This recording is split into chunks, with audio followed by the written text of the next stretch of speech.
कर कह रहा हूं, झूठ नहीं बोल रहा हूं। आप मेरे दलील का जवाब नहीं दे पाओगे। अरे अब्दुल अगर गरीब है तो हुकूमतों ने हमको गरीब बना दिया। अब्दुल अगर पंचर की दुकान पर काम कर रहा है तो किसी हद तक अब्दुल के बाप की भी जिम्मेदारी है, क्योंकि अब्दुल के बाप ने समझा ये सामाजिक इंसाफ की बात कर रहे हैं, ये सेकुलरिज्म की बात कर रहे हैं। हमने सबका साथ दिया, कभी सामाजिक न्याय पर दिया तो कभी यादव मुसलमान इत्तेहाद के नाम पर दिया तो कभी हिंदू मुस्लिम इत्तेहाद के नाम पर दिया। जिसको हमने वोट दिया वो मोटा हो गया, वो महल में जाकर बैठ गया, और जिसने उनको वोट डाला गरीबी उसका मुकद्दर बन के रह गया। तो अब आपको सोचना है कि आप किस तरीके से फैसला लेंगे। हम आपके सामने ये बोलने आए हैं कि भाजपा भी जिम्मेदार है अगर अब्दुल जिम्मेदार गरीब है, और बीजेपी अपने पैम्फलेट में कहती है कि 70% वक्फ की जायदाद पर कब्जा हो गया, तो तुम कब्जा कैसे निकालोगे।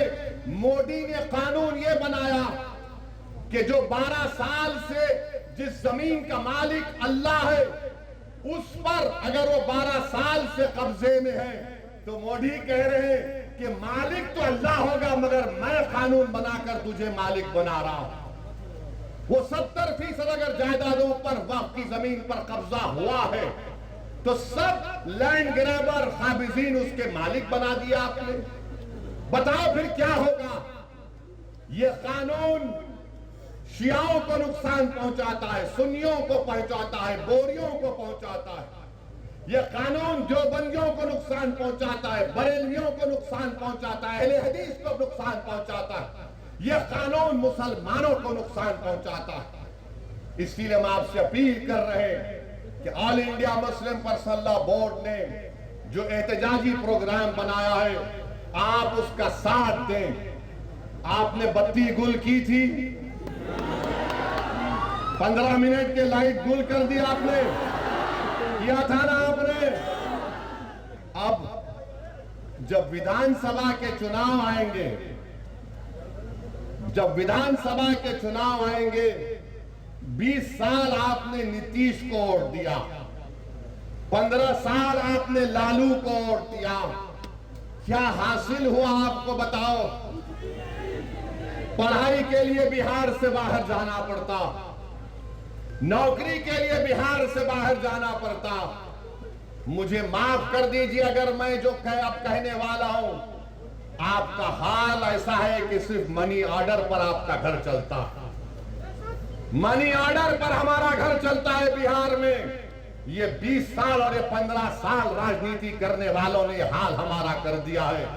तो जब चुनाव आएंगे तो 15 मिनट के लिए बत्ती गुल नहीं करना, पूरे 5 साल के लिए बीजेपी के, नीतीश की और राजद की बत्ती गुल करना पड़ेगा आपको। आप करेंगे ना?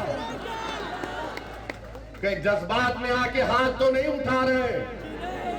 अगर आप वादा कर रहे हैं बत्ती गुल करेंगे लोगों की, तो मैं ढाका की जनता को खुशखबरी दे रहा हूं कि हमने हमारे भाई राणा रंजीत को यहां से अपना उम्मीदवार बनाने का ऐलान कर दिया। तो अब आपकी जिम्मेदारी है मेरे भाई कि आप राणा रंजीत को यहां से अपना नया विधायक बनाएंगे इंशाअल्लाह ताला।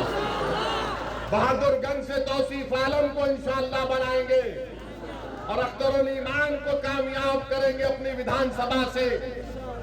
अब याद रखिए कि एक अख्तरुल ईमान विधानसभा में जाते हैं, आप बैठो बैठो, एक अख्तरुल ईमान विधानसभा को जाते हैं, अख्तरुल ईमान को 2 मिनट का टाइम स्पीकर देता है और 2 मिनट में अख्तरुल ईमान सबको परेशान कर देते हैं।